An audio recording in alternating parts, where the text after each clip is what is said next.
I want to get to Paul George, who will be playing with current league MVP Russell Westbrook in Oklahoma City this season. That didn't stop PG-13 from saying he would like to be MVP when he was at on Nike's jersey reveal event on Friday here in LA.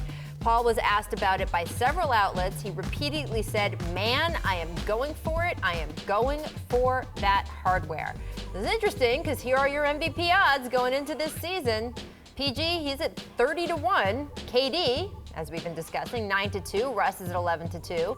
I mean, Paul, is this realistic when you're playing next to Russell Westbrook? Well, what are you supposed to say? You know, he considers himself a great player. Yeah. I mean, he has to believe that. I mean, if I'm a player of his caliber, of course I'm going to say I want to win the MVP. But we all know that Russell Westbrook is on that team, and he wants another one.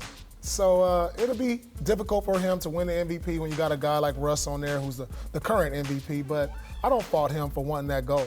First off, those new Thunder uniforms are sweet. They look great. I think all the Nike uniforms look good. That one KD was wearing in his interview are good. I mean, and those are the top of the line. The Minnesota ones that look like the lime highlighter have been getting some mixed reviews, but I have to tell you, Karl Anthony Towns said when he was wearing it that night, he's like, I bet you the kids are going to be buying this up. And sure enough, been one of the most popular things if you're under 25. Jersey. Yes. We'll see. Well, anyway, it's very hard to win the MVP award when you have to share the ball on your own team.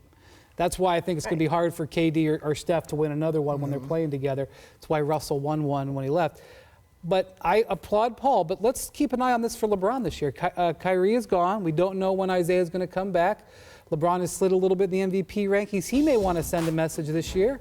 Watch out for LeBron. I mean, I saw that the odds makers had him up there anyway, but this last year, LeBron had his lowest MVP finish since 2008, and that bothered him a little bit. And look, you know, he's never going to focus on the regular season anymore, but it wouldn't stun me if he becomes a bit of an MVP candidate again because he doesn't have the impediment that Paul George now does have with Russ on his team. Well, it's interesting, too, because you have written about extensively how LeBron saves himself for the postseason now. If the postseason is, according to the entire NBA planet, a foregone conclusion, is this the year that you maybe make your MVP push again? I don't know. I think the Cavs could potentially be surprisingly dominant in this season because they are deeper now. They're going to be motivated with Kyrie. Now, maybe they won't. Maybe they'll ease off the gas and they'll cruise to their 52 wins or whatever. But it wouldn't stun me if we see the Cavs hit the gas. I'm not sure how deep they are, but okay. We'll discuss.